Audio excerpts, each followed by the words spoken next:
Welcome back to Cutting It Up. It's your new favorite collage meets talk show. I am your host, Liz Groeschen, and today I am joined by Beryl Perron-Feller, a craftsperson and educator, and someone who exudes an extreme amount of patience when it comes to a host forgetting how to say a name.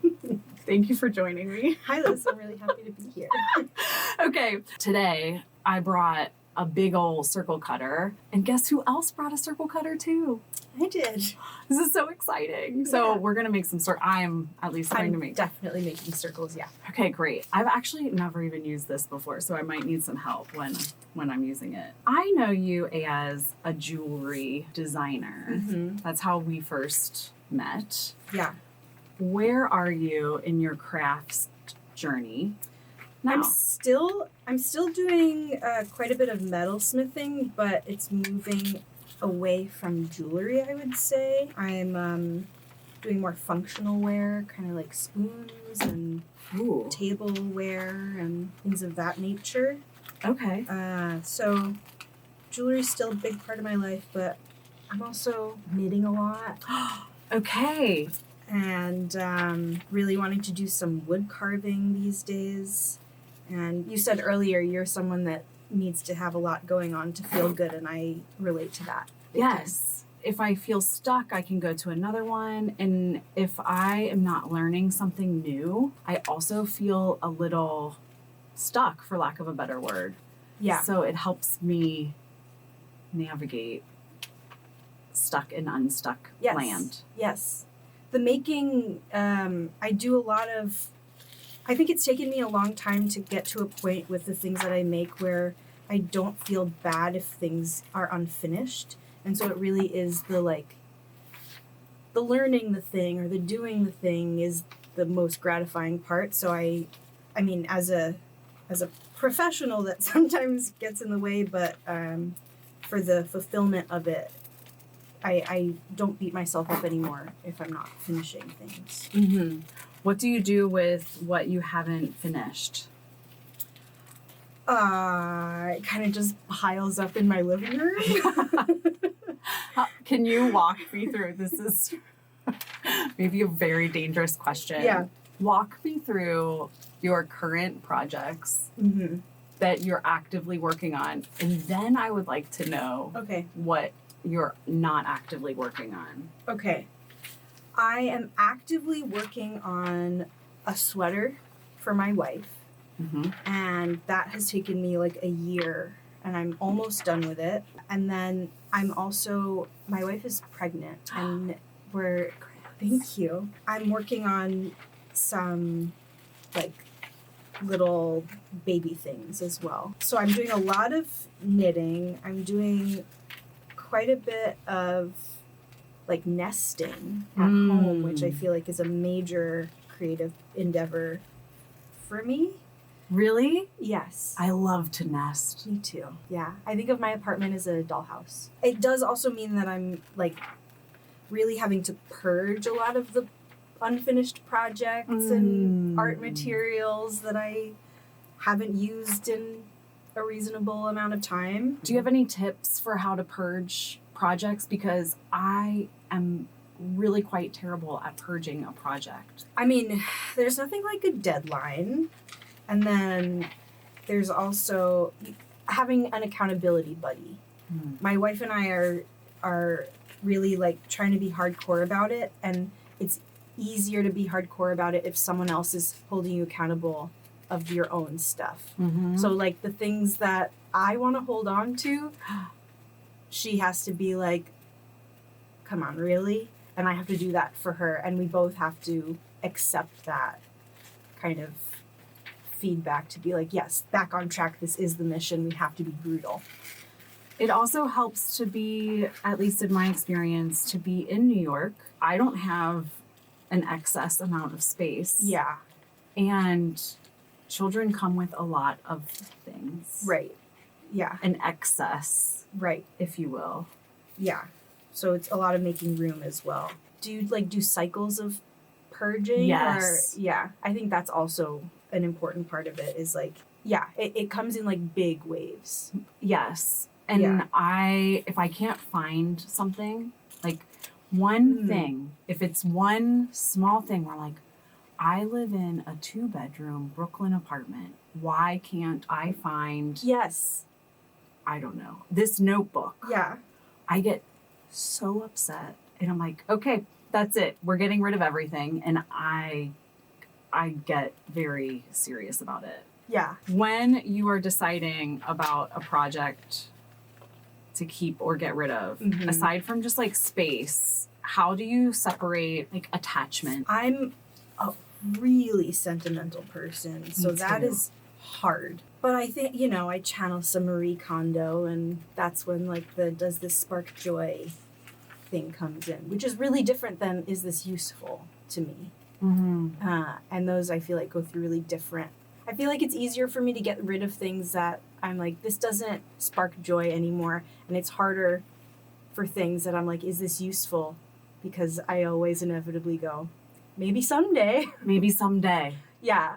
And then my parents are also very sentimental, very collector kind of people. And my dad just has like multiples of every kind of cord you could imagine. And so when it comes in handy, it's, I give him a call and I'm like, do you have this cord? And he goes, yes. I'm like, well, now I can't get rid of anything. Right. That's how my parents are too. I think it's a generational thing. And my mom refers to it as, I think you were very nice about your parents, like they're collectors. There are other words I feel like I could use for my parents. Sure.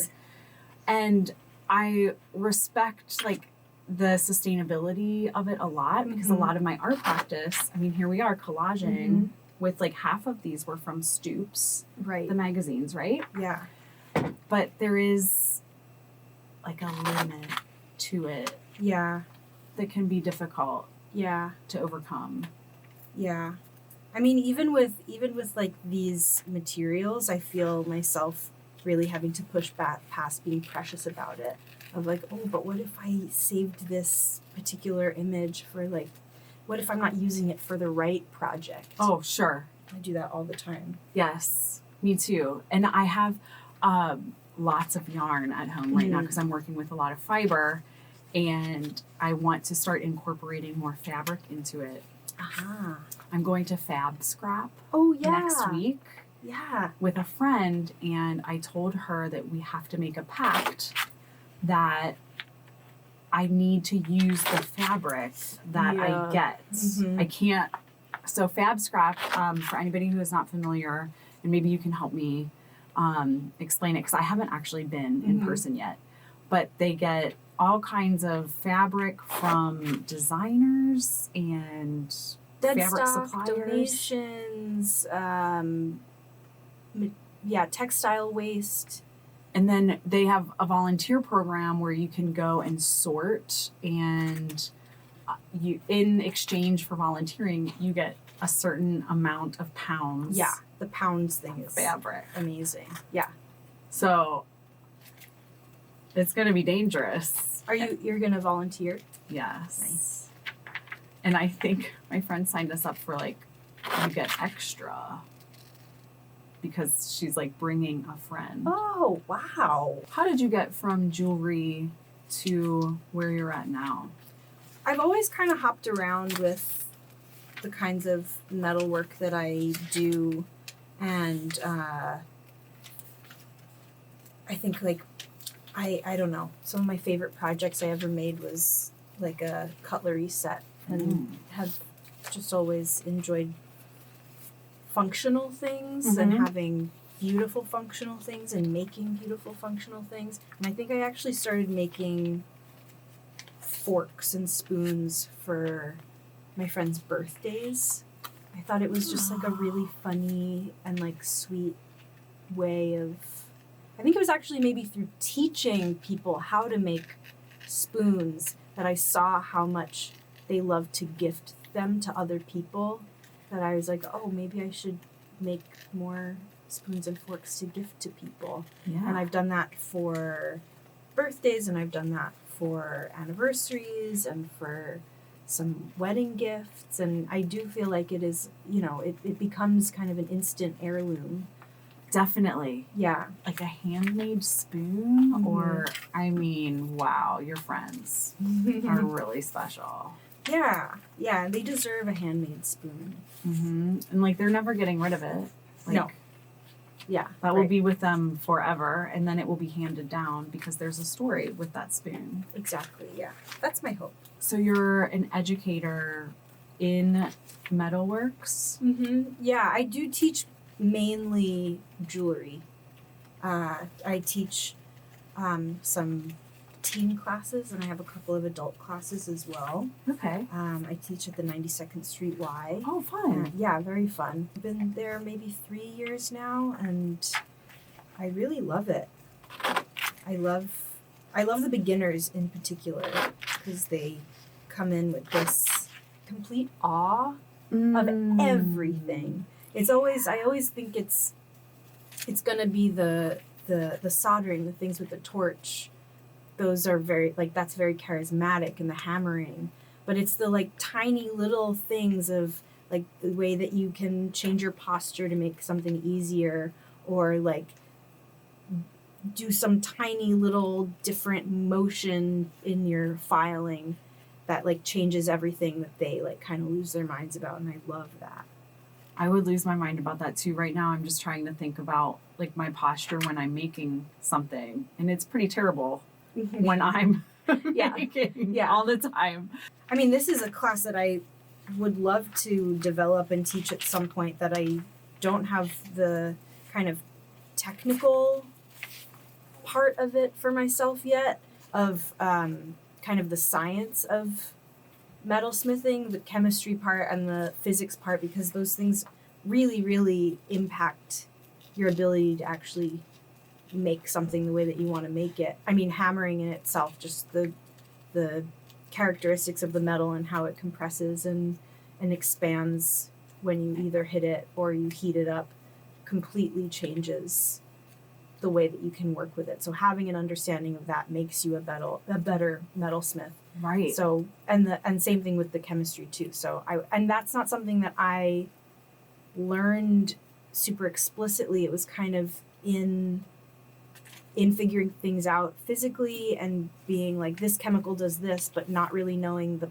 process along the way of how that was happening. Okay. That made me want to learn that more, and also knowing that having a better understanding of it makes you be able to have more control over what you're making. When you like started your career, did you want to work in jewelry, in metalworking? Did you know from the start, or did you like find your way to it? I definitely I should say.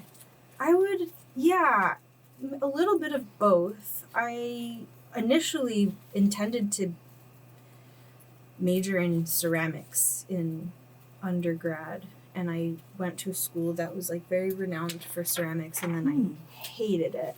What did you hate about it? I hated ceramics. the school. Oh. I loved ceramics, but I hated this. I didn't hate the school, but it was a bad fit. That happens. Yeah. And so I left that school, and I kind of had it in my mind of, well, if I'm not going to study ceramics at like the best school in the country to study ceramics, then I'm not going to do it anywhere. What made it a bad fit for you? I think I was a depressed adolescent, and I think I learned that when I left, that I was probably not actually going to be very happy anywhere at that time in my life. Mm-hmm. Things were better when I was closer to home. Mm-hmm. So I made a move closer to home, and where is home for you? Queens. So I just transferred very home. Yeah, so I just transferred to Pratt. Okay. So I was still in the city. I think I really missed the city too. So I chose metalsmithing and jewelry design on a whim, and it was a really good whim. Yeah, it worked out. So maybe it wasn't a whim at all. Maybe it wasn't. Yeah. Do you think that it's hard? I did not grow up in New York City, since you did, and obviously you can't speak for everybody. Mm-hmm. Do you think that it's hard for folks who have lived in New York to leave? Is this a hard place to leave? For me, it has been, I love leaving, but I always come back. I think part of it, though, especially as I get older and about to become a parent, I have this sense of the things that I need about New York and the things that I like about New York. And the things that I need about New York, I feel like I actually can get elsewhere. But the big thing is really, I would go, if my parents left New York, I would probably go wherever they were. That's kind of the big, like, being around family is really important for me, and I've learned that as I've gotten older. So in that sense, it's been hard for me to leave New York, but I love leaving. I love coming back. But a lot of my friends have left. So I definitely, like, a lot of my friends that I grew up with have left. So I do, it's certainly dependent on person, obviously. But I do actually, I think that it has been easier for me to stay because I've always been very aware and connected to and involved with, like, New York City nature. And that's something that a lot of people get out of the city to look for. And I don't feel like I'm missing it here. I don't feel like I'm missing it. Nice. At all. Nice. We both, I mean, full disclosure, live pretty close to Prospect Park. Yeah. And I firmly believe that I am with nature more when I am here in New York, in Brooklyn, than I am when I visit my family in Kentucky. And that is such a wild thing to me because we're just always in the car when we're in Kentucky. We're always driving, like, from one place to another, and I always am just so relieved when we get back here. I'm like, oh, let's go for a walk in the park. Yeah, that's nice. I'm happy to hear that. What are things that you need in New York that you know that you need here? Good food. Yes. Also Queens. Yeah. I feel like Queens has such good food. Queens has really, really good food. Cultural institutions, things that are open kind of many different hours of the day. Like, there's always something going on. And then the biggest thing is diversity. I really need to be around people that are different from one another and are really kind of in a place with their way of life next to other people living their life in a different way, but just as rooted in that place. I'm definitely not one of, like, the New York or nowhere kind of people, but there's a really special community, I think, in New York that I haven't quite experienced in other places that I've lived. And I'm not sure if it's just being in different parts of, like, different points in my life. You know, now I'm a mother, and that really comes with a community, whether you want it or not sometimes. So what project are you working on that you're most excited about while you're waiting for your own life change? It's a pretty big project in and of itself. You know, so. it's a bit of a mental project, which is actually kind of intentionally taking a step back from making things lately, because I have found myself really kind of caught in the commerce of making art. Me too. And, like, feeling really driven to make stuff for the sake of what other people would so be you can make a living buying. And not even to make a living, because I don't make a living and don't want to make a living making my art, but I do, and I have been making it to sell and for an audience. And I've just this past winter kind of woken up to, I'm not really, my motivation for anything I'm making is about whether or not it's going to sell, not about how it feels to make it or why I want to make it. And so I'm in a place where I'm like, well, I'm not going to make anything until I kind of find my groove of finding the inherent motivation and my own enjoyment of it again. So that's a project in itself, and I am kind of enjoying the break. I love to hear that. What have you been making? This is probably a really weird question. What have you been making lately that has been more for selling than for perhaps your enjoyment? The jewelry I was making, the utensils I was making, even the gifts, which I enjoyed doing the gifts, but that was obviously also for other people and what I thought they would like, even though it is still kind of a different, there is still, it's not as much of a commerce drive, but still not my own drive. Something I'm excited to work on with my wife, actually, who's a quilter, is at our baby shower we had people make quilt squares, and we're gonna put them together and make a baby quilt. So that's something I'm very excited to work on and do, and that is very much just for us, just for our little pod. How are you with, I feel like I often get caught in, like, I want to do all these things and I have all these interests, I have all these unfinished projects, but how do you actually follow through on them? I feel like I see you really doing a lot. I don't know. I get like a little stir crazy, I guess is the best word for it. And I find that a lot of things, especially art related, they kind of like calm my nervous system down. So you're probably seeing a lot of things right now because my nervous system has been out of control with the world. Yeah. And trying to raise 2 children in what everything is happening around us. Yeah.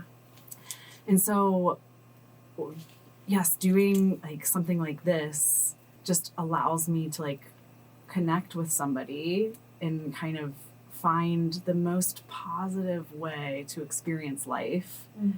And then making something really helps just regulate my system. So it feels almost like selfish in a way because I think that this is my kind of life hack for getting through these times. Yeah. But on a more like tangible note, I have to have formulas for my projects to be successful. Oh. So then I don't have to think about the logistics behind a project. And instead I can just have this freedom to create. Ugh, I gotta get on that. I sound like a crazy person. I've never said this out loud, but I've realized like in the past, if for me personally, the way my brain works, if a project that I want to be like a longer term thing, if it doesn't have a specific formula, even if it's like for me, then it's not going to work out. So that's my trick. It doesn't sound crazy at all that you're making yourself structure, and that's something that I feel like I have a really hard time doing for myself. But that is a really great way to kind of do things almost like, not quite like bottom up, but like you're helping yourself out. Yeah. And then I try, because I like projects so much, I like make mini projects out of things. And so that, like, if I can tell my brain that it's a project, and then once I give the project the formula, like then I just have to follow it. And I have a really, really, really super incredibly supportive partner. That goes a long way for sure. Who understands that I like need to do this. Yeah. And gives me pep talks when I question, why am I doing this? Yeah. What am I doing? This is ridiculous. How are you feeling about your collage?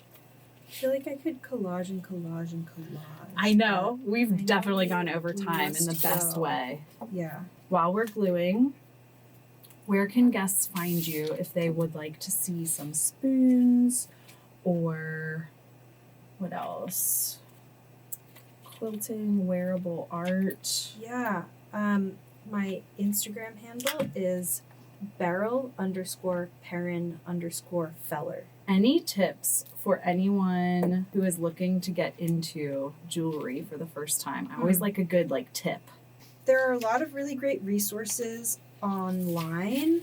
You can, go on Reddit, go on Pinterest. You can do a lot from home if you kind of hodgepodge your how-tos from the internet, YouTube. There are a lot of really great classes out there. Here in New York, I teach at the 92nd Street Y. We've got Brooklyn Metalworks just in this neighborhood, blocks away. And there are some other little more independent studios sprinkled around the city. Craft schools are great. Peters Valley School of Craft is just in New Jersey. You can take the bus there. You don't have to be a pro to take classes. You don't have to be a pro to use YouTube. Do you have a favorite store for supplies? But maybe that would all be metal instead of beading or anything like that somebody could walk into to start a project. Yeah, All Craft is a metal and tool supplier in Midtown, in Manhattan, and they have a lot of good stuff, and it's a real industry spot. Ooh, Yeah. Okay. I like a good industry spot. Yeah. Are you ready to share your collage with me and the world? Yes. Wow. Oh. Oh, this is so fun. Yeah. I was putting it together and I was like, I didn't mean for it to look so fiery destruction, and then I looked back at it and it actually looks. No, it does. I don't see fire destruction. Yeah, I'm not seeing that anymore either, which is good. Well, not, it is I what think it it's is. great. Thanks. I Thank like yours too. Thank you for joining us. This is so fun. Okay, Thanks for having me again. Oh my God, my pleasure. You're welcome anytime. Okay, this is when I'm just as bad at sign-offs as I am at intros. You got this. I've been working on it. It's your turn. Go cut something up. We'll see you next week. Bye. Thank you so much. Yay. How did it feel? How did it That go? was so fun. Oh, isn't it so fun? You can't go wrong with collage. Can't go wrong with